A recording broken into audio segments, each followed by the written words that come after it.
Замовал президент сказал.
მე არასოდეს ასეთი ლამაზი და ამაღლებული დაბადების დღე არ მქონია, არ მექნება და ამაღლების ავტორები თქვა ხართ თქვენ შემოგევლეთ. დიდი მადლობა. მომდის მოგიხდით, რომ ვარღვევ მამაპაპულ ტრადიციას და ხვდებით არა ყანწით, არამედ მიკროფონით. მაგრამ გაწმუნებ ამ პარაზიტებს რომ გავყვით ხელისუფლებიდან, გავშლით დიდი გამარჯვების სუფრას.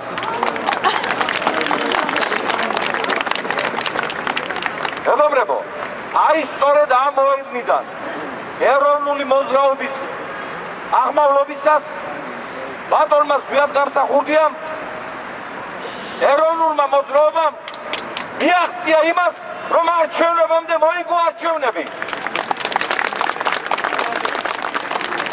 არ ჩაატარებინა იმ ხელისუფლებას საკუთარი სცენარით და საკუთარი მოდელით ის განვითარება, რომელიც მათ უნდოდათ. არჩევნებამდე ხალხი უკვე იყო გამარჯვებული და საქართველო იყო დამოუკიდებელი და ეს უნდა გავაკეთოთ ჩვენ. არ უნდა ჩავატარებინოთ გაღალბებული არჩევნები. რადგან როცა გაღალბდება არჩევნები, მეგობრებო, მერე უკვე მიტინგი იქნება ძალიან გვიან და შეიძლება იყოს უაზროც.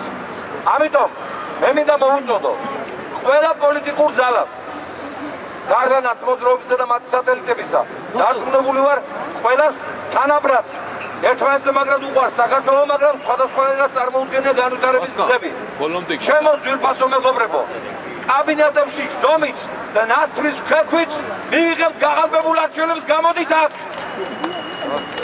დავდგეთ ყველა ერთად საერთო საქმისთვის, საერთო მიზნისთვის და მივახციოთ იმას, რომ საქართველოში შეიცვალოს ხელისუფლება და არა მარტო შეიცვალოს, არამედ საბრალდებო სკამზე დაждდას ყველა დამნაშავე ლიდერი, რომლებიც უკანონო შევარდნენ აქ, აი სასახლეში, ჩვენს გულებში, ჩვენ ოჯახებში და ჩვენს სამშობლოში და რომლებიც ყავყავრნებით ყორტნიან ჩვენს ლამას საქართველოს.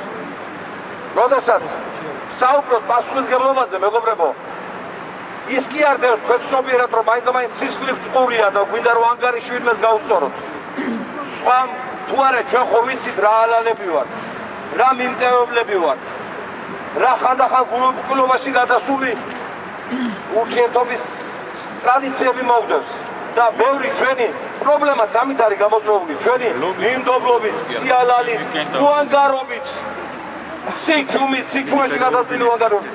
ჩვენ როცა საუბრობთ პასუხისმგებლობაზე, ჩვენ როცა საუბრობთ იმაზე, რომ სააკაშვილი, უგულავა, ბოკერია, მერაბიშვილს გაუშვებთ მათ მიერ აშენებულ დანის ციხეში, მარტო შურისძიება კი არ გამოძრავებს. არამედ გვინდა დამკვიდრდეს ქვეყანაში პასუხისმგებლობის ცნება, რომ ყველა მომავალმა ხელისუფლებმა იცოდეს, ვის სიტყვია გადაკრული მის სკამზე.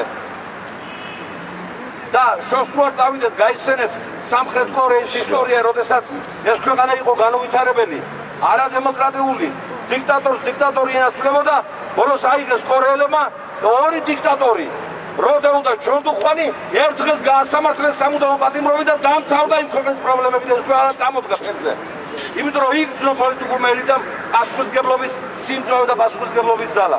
როდესაც ჩვენთან ყველაფერს პატიობენ, როდესაც ჩვენთან ერთი ხელისუფალი მეორეს უთმობს ხელშეუხებლობის სანაცვლოდ ქვეყანას, თანამდებობას, ძალადობით, გადატრიალებით, მოტყუებით, შემდგომ მოდის ის ტრადიცია, რომელიც ითვალისწინებს დაუსჯელობას, უპასუხისმგებლობას, რომელიც ითვალისწინებს ელექტროენერგიაზე ნავთის ტარიფის მიბმას, რომელიც ითვალისწინებს სატელეფონო გადასახადზე ვანოს გადასახადის დაწესებას 51 როცა არ დამირეკია სასწრაფოში საერთოდ და პოლიციაში და საერთო ჯამში უბედურია ის ქვეყანა მართლა, სადაც მეგობრებო, მარტო პოლიციის შენობები შენდება, ქარხნების ნაცვლად, ფაბრიკების ნაცვლად, სკოლების და ბაღების ნაცვლად, სადაც ჰოსპიტლები შენდება, რომელშიც დღევანდელი შემოსავლებით ვერავინ ვერ შევა და ვერავინ ვერ გადაიხოს თითსაც კი ჯვარი გვეწეროს კიდევ აუწყობო გვინდა მათ ხელში. ჩვენ გვინდა ქვეყანა, ჩვენ გვინდა სახელმწიფო, რომელიც ჩვენ საქმეს არ მიიყვანს საავადმყოფომდე და პოლიციამდე, რომელიც მოგცემს სამუშაოს და მოგცემს გარანტიას იმისას, რომ ჩემი ჯანმრთელობის მდგომარეობა გავიგო მანამ, სანამ რამე შეუქცევადი მოხდებოდეს. ძალიან ელემენტარული რამე გვინდა, ხო? არ მოვიტყოთ იმას, რომ დაგვაქორწინონ და ზითები და მერსედესი გვაჭრობონ, კაცო. ამას რამენერად ჩვენ მივხედავთ შვილებს და ჩვენ ოჯახებს. ის რაც გვეკუთვნის, იმას თუ გვართმევენ, მაგრამ გლის თავზე სახარების კითხვას, მეგობრებო, აზრი არ აქვს. ამიტომ ეს მგლები უნდა მოვიცილოთ, არ უნდა დაუშვათ, რომ მათ მიითვისონ ძალაუფლება, გააყალბონ არჩევნების შედეგები და რაც თავარია, არ უნდა მივიყვანოთ საქმე აი ამ საარჩევნო კანონმდებლობით არჩევნებამდე. აი აქ უნდა დადგეს მთელი საქართველო, მეგობრებო. და როცა დაინახავენ ხალხის ძალას, როცა დაინახავენ ჩვენი ერთად დგომის ფას, კეთილს ინებებენ და ისე კარგად შეცვლია საარჩევნო კანონს, რომ ვიმეორებ არჩევნებამდე არჩევნები იქნება მოგებული. აბა ახლა გადახედეთ 7 კაცი მართველი პარტიიდან თulis ხმებს და ოპოზიციიდან თვითონ კინკილა კომისიის წევრი, რომელიც სამწუხაროდ ხშირად გადაპირებულია, დაშინებულია, ან ეს ოპოზიცია ერთმანეთისგან მუშაობს სიმბოლის კომისიაში. რა შედეგი უნდა დადგეს? ბატონმა ალექსანდრე შალაბერიძემ სავსებით სწორი ბრძანა, მეგობრებო. სწორად გამიგეთ, მეც მაჟორიტარი დეპუტატი ვიყავი ჩემი დუშეთის, როცა ამერჩიეს 92-ში და სხვათა შორის როგორ შეიცვალა ეს ხორობა სამწუხაროდ უარესობისკენ 60 მანეთი დამეხარჯა. ეს იყო ის ფული, რომელიც ბენზინზე წავიდა და ხინკალზე. 60 მანეთი დავანახეთ, ახლა რას ხარჯავენ მაჟორიტარები დღევანდელი, რომ დაირტყან მანდატი და მერე ის დანახარჯი 100 მაგათ ამოიღონ. მაჟორიტარ დეპუტატთა კორპუსი უნდა გაუქმდეს ერთხელ და სამუდამოდ. თუ ადამიანს უნდა პოლიტიკოსობა აირჩიოს პარტია, პოლიტიკური ძალა და თავისი პასპორტი წარდგეს ხალხის წინაშე. რას აკეთებს თრანსმიტის მაჟორიტარი გეგენავა? გარდა იმისა, რომ მთელ მსოფლიოში განახევდა ფქვილის ფასი და ჩვენ და პური ზრდება ყოველდღე. და თვითონ ყურილებს პურსა და ფქვილს და პურ პროდუქტებს. რას აკეთებს ჩვენ მეგობრებო? გოგილი პარტელიანი, ბენზინის მაფია. 40%-ით ნაკლებია ბენზინის ღირებულება სომხეთში. ამ დროს სომხეთში აქედან მიდის ბენზინი. და 2 ლარსაც და ხო? რას აკეთებს ბაღდადის დეპუტატი ბატონი კოხოძე, რომელმაც სააკაშვილის მამას კურორტი აჩუქა, ცნობილი კურორტი დასავლეთ საქართველოში, ბაღდადში, საირმე. რას აკეთებს გარდა იმისა, რომ ის აქვს, რა ქვია, თეგეთა მოტროსები და მილიონერი კაცი ერთ-ერთი და არ გახსენები 10 ერთხელ თავისი ბაღდათელი ამორჩეველი. რას აკეთებს იგივე თერჯოლის დეპუტატი 92 წლიდან უცვლად რო ზის თერჯოლის დეპუტატად ბატონი ბუცხვიკიძე, რა გააკეთა ქვეყნისთვის გარდა საკუთარი მათი ოჯახებისა. ჩვენ უნდა დავემშვიდობოთ ასეთ დეპუტატებს, მეგობრებო. ასეთ დეპუტატები უბედურების მეც არაფერს არ მოიტანენ. ჩვენ რაც თავარია უნდა მივახციოთ იმას, რომ საარჩევნო შედეგების გასაჩივრების შემთხვევაში გაიხსნას ბიულეტენები და ახლიდან გადაითვალოს. ახლიდან და გქონდეთ გარანტია იმ გამყალბებლებს, რომ გადაითვლება მათი დაწერილი და პასუხისმგებაში მიეცემიან. თუ თუ ჩვენ არ შევამუშავებინეთ და მივაღებინეთ ასეთი კანონმდებლობა, მეგობრებო, მაშინ უღარ გავუკვირდება ოფისში ჯდომის მოყვარულ პოლიტიკოსებს. ოფისში ჯდომა ჩვენ ძალიან კარგად ვიცით, მაგრამ დღეს არის გარეთ დგომის ჟამი. ჟამი ბარიკადებზე დგომისა. თქვენ გახსოვთ 7 ნოემბერს აქ ზანდებოდით ბევრი თქვენგანი რა ამინჩი ჩავატარეთ მიტინგი. მიტინგი დაუმორჩილებლობისა, მიტინგი გახალბების საწინააღმდეგო.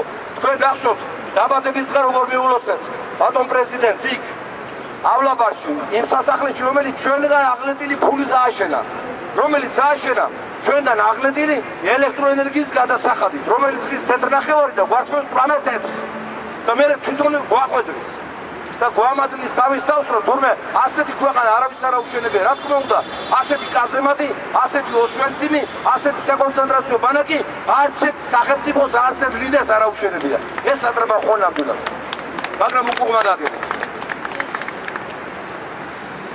გუშინ წუხელ უპროსტურად ევროპის პარლამენტმა მიიღო რეზოლუცია და მოუწოდა რუსეთს შეცვალოს საარჩევნო კანონმდებლობა და დაგმო ჩატარებული გოსდუმის არჩევნებში დაშვებული გახალბებები. ეს კარგია, მაგრამ მე მინდა მივმართო ევროპის პარლამენტს, უშიშროების და თანამშრომლობის ორგანიზაციას, ევროპის საბჭოს. მეგობრებო, ნუ გაქვთ ორმაგი სტანდარტი. გამყალბებელია რუსიც, ქართოლის და ფრანგიც. იქ რო ხედავ დარღვევებს, აქაც დაინახეთ. ვინ არის თქვენი მოკავშირე? ვისთან გაქვთ საქმე და ვისთან გაქვთ მეგობრული ურთიერთობა? ეხლა რამე კი არ უშურს ვალო მერაბიშვილის. მერცვა დაიპყროს, მაგის რამე შემშუქდეს, მაგრამ კულელია კაცი და მაგას როგორ უნდა ჩამოართვას საფრანგეთის შინაგანსაკუთრებათა მინისტრმა ხელი?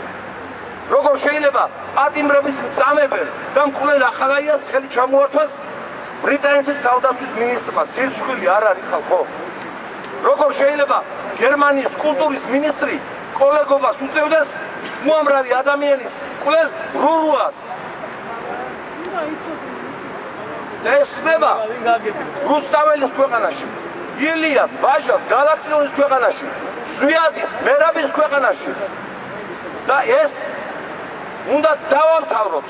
ხელისუფლებაში უნდა მოვიდნენ ღირსეული საზოგადო მოღვაწეები, ღირსეული ხალხი, რომელიც საბედნიერო ჯერ კიდევ ბევრი გვყავს. არა პარტიული ნიშნით, არამედ პირველ რიგში ზნეობრივი ნიშნით, სამაგალითო ნიშნით, მომავალი თაობის სწორად აღზრდის მართლმადიდებლური, ქრისტიანული, ადამიანური აღზრდის ნიმუშები უნდა იყვნენ ისინი და უნდა გვაძლევდნენ მაგალითებს ჩვენ მომავალ თაობას ყველა ასპექტში, პროფესიაში, მოქალაქეობაში, ადამიანობაში და გაცხოვაში. ამდენად აი ამ მეტასტაზას, აი ამ მარაზმს, მეგობრებო, ვერ მოვიცილებთ მანამ, სანამ არ უზრუნველყოთ არაგაყალბებულ თავისუფალ არჩევნებს. ვის შემდეგაც, მეგობრებო, ყველაფერი დალაგდება. ვის შემდეგაც მოვა ნამდვილად თქვენი ნდობით აღჭურვილი ზარები, რომლებიც ირბენენ არა ბრიუსელში და ნატოს შტაბ-ბინაში და ვაშინგტონში დავალებების მისაღებად, არამედ ირბენენ თქვენთან ოჯახებში, უბნებში, ქალაქებში და სოფლებში და გაასწორებენ იმას, რისი გასწორება ჯერ კიდევ შეიძლება.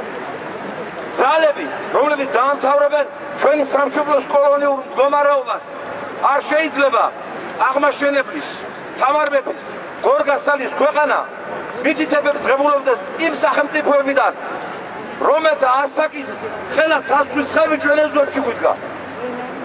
არ შეიძლება. ეს ისტორიის საწინააღმდეგო გზაა, რომელიც უნდა დავამთავროთ, მეგობრებო.